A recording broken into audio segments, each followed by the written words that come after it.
Buenas! Eu sou o professor Alexandre Alberige e este daqui que era o canal Pífios, agora trocou de nome.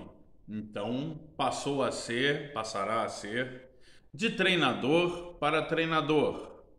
Isso porque vivemos os tempos mais belos em termos de democracia, aonde toda e qualquer pessoa pode vir e fazer o seu canal no YouTube, o que é um grande avanço, tá? Democratiza a informação de forma que todos possam participar. Beleza, muito bom. Isso não desqualifica a minha formação como treinador de futebol, professor de educação física e uma pessoa que viveu o futebol na sua formação de atletas, nas categorias de base, no trabalho escolar e de várias formas na administração esportiva. Então, de treinador para treinador, é para mostrar que cada um de nós entende de futebol. Cada um de nós tem a sua opinião, o seu time, a sua escalação, a sua formação, a sua maneira de jogar e vai defender ela nas resenhas, nos bares, nos jogos, nos times, da maneira que for. Então, beleza.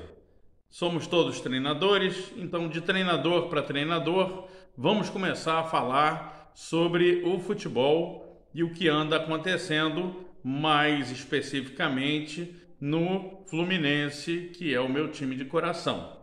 Beleza? Então, vamos aos temas do programa de hoje. Muita coisa legal, hein? Vamos lá. A primeira situação vai dar conta dessa situação que a gente vê sempre acontecendo nos times, que é o time tal quer o treinador tal.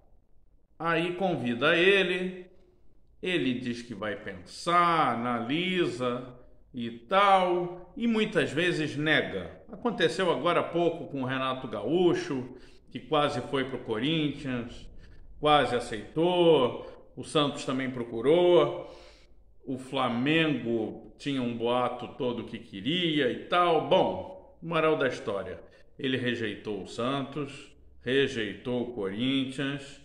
Não sei o que ele esperava ou exatamente o que ele queria, mas não aconteceu. E aí vem aquela situação. Assim, a carreira de treinador, né, ela causa um status que alguns estão por cima, outros estão por baixo. Eu vejo que um treinador é aquele profissional que é capaz de reformar, modificar situações ruins. Então, quando um treinador entra num time, em geral é quando ele está por baixo. Então, ele precisa modificar a situação, precisa daquele profissional, precisa daquelas atitudes, daqueles métodos. Então, assim, eu tenho já uma certa predileção por territórios devastados. Então, o time em crise, o time com uma situação difícil, me atrai muito mais. Porque é aí que a gente coloca as nossas ideias, a nossa criatividade e analisa o passo a passo que aquela instituição precisa, né? Um treinador tem que ser capaz de modificar a condição de jogadores, de reaproveitar ou melhorar a condição técnica, tática, física, emocional, pessoal dos atletas, valorizando-os para o clube e para eles próprios. Então, assim, eu acho muitas vezes engraçado essa situação, porque tende a se falar sobre não, a preferência, o treinador gosta de tal time ou não gosta, ou gosta do projeto, como ficou famoso de dizer antigamente, né? E é isso aí. Eu gostaria de ver mais treinadores para frente, ousados, nada de retranca. Treinadores de um futebol arte, que é o futebol brasileiro. Bom, Então, falamos dessa situação. É claro que é muito mais gostoso a gente ser chamado para trabalhar num time do que os treinadores que se oferecem. E isso tem muito também agora. E de acordo aí com o QI, com a proximidade dele ou do empresário, né? Tudo se facilita. Bom, futebol tem dessas coisas. A gente tem que ficar ligado e alerta. O torcedor é influenciado, gosta de certos treinadores, não gosta de outros, é influenciado pelo que a imprensa vai dizendo, mas é preciso que fique atento e analise criticamente as informações, tá? Não se deixe levar. Então vamos a um exemplo dessa situação. A demissão do treinador Valentim do time do Cuiabá. Eu acho que dá para acreditar na versão dele e naquele mostrar que aquele fake news, aquela situação dele com a dita moça, não aconteceu e não passou de informação mentirosa. Mas a imprensa, né, sempre ávida aí por sangue, causa essas situações complicadas aí. A gente com o tempo vai poder apurar a veracidade disso daí, mas desejo boa sorte ao meu colega Valentim e que o Cuiabá também consiga se acertar, porque essas informações estão muito erradas. Inclusive porque uma das situações que foi falado nesse bafafá todo é da interferência na hora de escalar o time. Isso é uma coisa muito ruim e realmente inaceitável. Nós treinadores temos que ter total autonomia na montagem do time. Não tem cabimento ter diretor de futebol ou presidente mandando colocar A, B ou C ou te demitindo porque você não colocou, não seguiu a ordem. Não estou acusando ninguém de nada, apenas um comentário que faz parte do caso aí e que foi cogitado, é uma das possibilidades. Bom, eu espero que não tenha acontecido, que a ética esteja acima de tudo e cada um faça exatamente o que está qualificado para fazer, tá? O treinador tem que ter autonomia para escalar o seu time e não ficar recebendo recadinhos. Eu, como treinador, já passei por isso, tá? E não fui obediente a essa situação. Infelizmente, acabei demitido, é verdade. Mas a minha consciência está tranquila de que eu procurei lidar de uma forma tranquila e bem ética, né? Principalmente com a minha consciência, porque não dá para aceitar isso. Mas faz parte também da cultura do futebol. Não vamos conseguir tirar isso de uma hora para outra. Assim, isso vai sempre acontecer. Bom, vamos lá. Virando de assunto, a gente vai falar agora sobre as movimentações táticas durante uma partida. É preciso que cada time tenha um esquema com variações, tá? E que ele possa mudar de acordo com a partida o esquema que ele está jogando, né? Para quebrar a defesa do adversário. Vamos a um exemplo claro disso que aconteceu nesses dias. O Fluminense jogou contra o São Paulo, jogou muito bem. E aí o pessoal, poxa, mas o São Paulo acabou de ser campeão paulista, estava jogando bem, ganhou do Palmeiras. Sim, perfeito, excelente.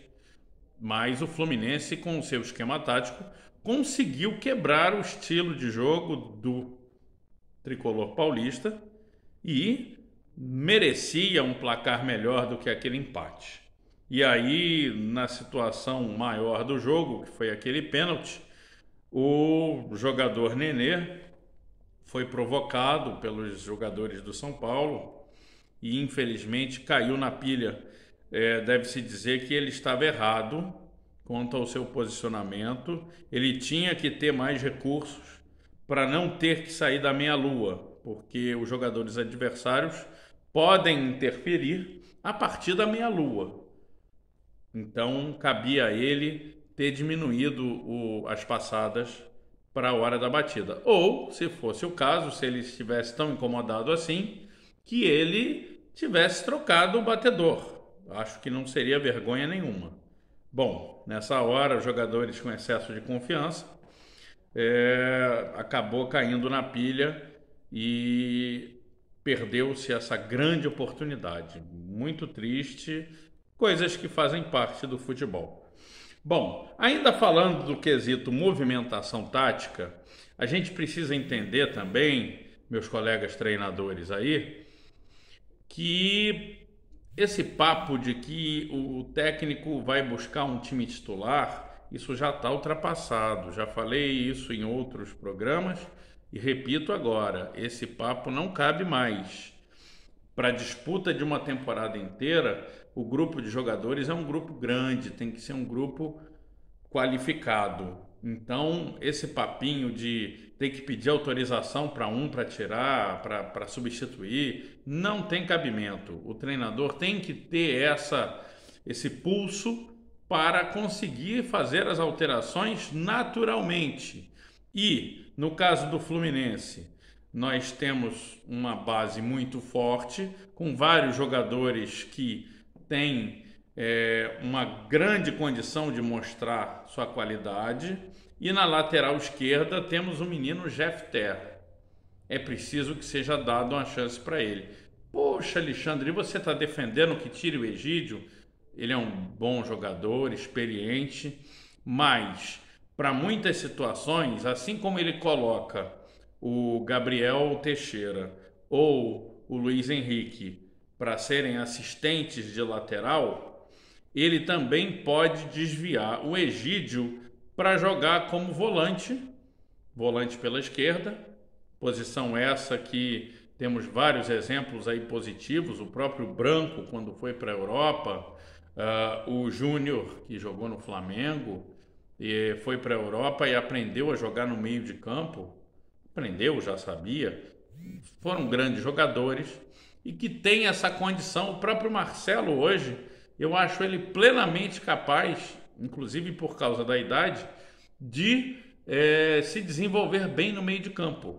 Então, eu acho que ficaria bem interessante, ao invés de ficar comprando mais volantes ou mais jogadores caros, né, você fazer essas modificações com os jogadores que tem. O Fluminense tem várias opções para isso. O Calegari, que verdadeiramente um volante que estava improvisado na lateral. Você tem o próprio Igor Julião, que pode jogar por ali. Então, é preciso que você tenha essa alternativa. O Paulo Henrique Ganso pode também jogar como segundo volante. Você precisa modificar a situação deles. Você precisa valorizar os jogadores que você tem. Você não pode simplesmente deixar um grupo feliz como titular e o outro triste da vida ou rezando para o colega se machucar no banco de reservas. Eu acho que é preciso que todos tenham chance, todos possam mostrar o seu potencial e o treinador tem essa obrigação. Então, por exemplo, para o jogo deste domingo do Fluminense contra o Cuiabá, é preciso descansar o meio de campo. Iago e Martinelli, o departamento de fisiologia não indicou que eles estejam no bagaço. Você vai esperar chegar na situação crítica para mudar? É preciso que você vá modificando naturalmente o seu grupo. Então eu entraria com uma outra escalação. Eu iria com o Marcos Felipe, Samuel Xavier, o Manuel e o Lucas Claro, com o Jefter na esquerda. Na posição ali nos dois volantes, eu colocaria o Egídio como volante pela esquerda e o Calegari fazendo o volante pela direita. Entraria com Ganso, tá? Colocaria o Caio Paulista, que está muito bem, está pegando o ritmo, acho que ele ainda está precisando. Entraria com Caio Paulista e Kaique, tá? mudando, fazendo aquela mesma função de mudar de posição, mudar de lado, inverter, ajudar os laterais. O Fluminense está bem estruturado com isso. E essa parte tática é a que precisa sobressair. Você não tem necessariamente que depender de jogadores, tá? Não pode acontecer isso. Isso é inadmissível, tá? Independente daqueles que acham que o Ganso não joga bem ou que o Nenê é melhor, todos têm que ir trocando e entrar na hora certa, para que possam fazer estritamente o necessário, sem se machucar, sem desfalcar o time e dando ao treinador essa capacidade de mudar o jogo de acordo com o seu adversário e com as suas condições. Porque em qualquer jogo que o Fluminense entre, ele vai entrar para ganhar. Ele precisa fazer isso. O torcedor cobra, a camisa cobra, a mídia estará em cima cobrando. Então nós não podemos ficar nessa de ficar à mercê de que achou o time titular e que se o Gabriel Teixeira não jogar, nós estamos fritos e... Não pode acontecer isso. Nós temos que ser maiores do que essa situação. Bom, falando disso, já falei aqui, uma situação importante que acontece nesse último gol do Fred contra o Bragantino. Muito interessante ver a jogada em si, que começou com o Caio Paulista roubando a bola, depois o Iago ajudou a roubar novamente e a bola foi até lá, onde o Fred, como armador, colocou para o Gabriel Teixeira e os zagueiros foram todos em cima dele, os dois que estavam, e ele mudou de repente a jogada, o que mostra claramente a deficiência dos zagueiros brasileiros, tá? Esse é um alerta de treinador. Os jogadores marcam a bola, não pode, tem que ser treinados desde a base a marcar o jogador adversário. A bola é um detalhe, mas você precisa marcar o jogador. Não é possível que todos estejam apenas olhando para a bola. Você tem que ter uma visão maior. Então, para quem está me vendo aí e é garotão ou garota e quer jogar bola ainda, fique atento nesse detalhe. Você não pode ser um jogador que fica só olhando para a bola. Você tem que olhar as outras situações que estão acontecendo no jogo. É fundamental que você saiba isso. E para os treinadores que estão ligados ao futebol, estão aqui curtindo o de treinador para treinador, procurem buscar orientar as suas defesas para que fiquem marcando os jogadores. Esse é um erro comum de acontecer na cobrança de escanteios, nas jogadas pelas laterais que chegam à linha de fundo. A zaga está na área prestando atenção na bola. Não pode só fazer isso. Tem que fazer isso e prestar atenção nos jogadores. Senão, não vai ter marcação que funcione, tá? É uma dica de treinador e que a nossa base deixa a desejar nesse sentido. Que parece que é um grande peladão, que todo mundo entra e joga e vamos correr atrás da bola, tá? Fica a dica aí, valeu? Mudanças táticas. Ai. É muito assunto para falar. O tempo vai passando. Tá muito grande aqui. Vamos fazer o seguinte. Eu acho que está na hora de dar uma parada. Falamos muita coisa. Eu agradeço a todos vocês pela presença, pela atenção, pelo carinho. Desculpe se eu me exaltei em algum momento, alguma situação, mas a gente está aqui para falar e orientar da melhor forma sobre futebol e trocando ideia com vocês, né, sobre essas opiniões, essas características. Ninguém é dono da verdade, não sou eu que quero ser, tá? Estamos aqui apenas para dialogar de igual para igual com você que está aí e pode dar aquele like, aquele dislike, beleza? fazendo parte, se inscrevendo no meu canal, que agora vai se chamar de Treinador para Treinador. E vamos estar aí orientando, ajudando, tá? Torcendo também, torcendo para que o Ganso continue no Fluminense, não vá para o Santos. Inadmissível pagar aquele dinheirão todo por metade do salário dele para ver ele jogar no outro time. Não dá para entender, não dá. Não dá. Mas aí já não é treinador, aí é a parte administrativa. E que eu estou aqui, claro, falando também, expondo meu lado torcedor. Faz parte, não tenho vergonha, estou aqui para isso mesmo e quero ouvir a opinião dos meus amigos, dos meus colegas treinadores, porque a gente está aqui de treinador para treinador, beleza? Um grande abraço, um bom final de semana, que a sua vida seja abençoada, cheia de alegrias e vitórias e que o Fluminense possa continuar em frente, beleza? Um grande abraço, saudações tricolores, fui!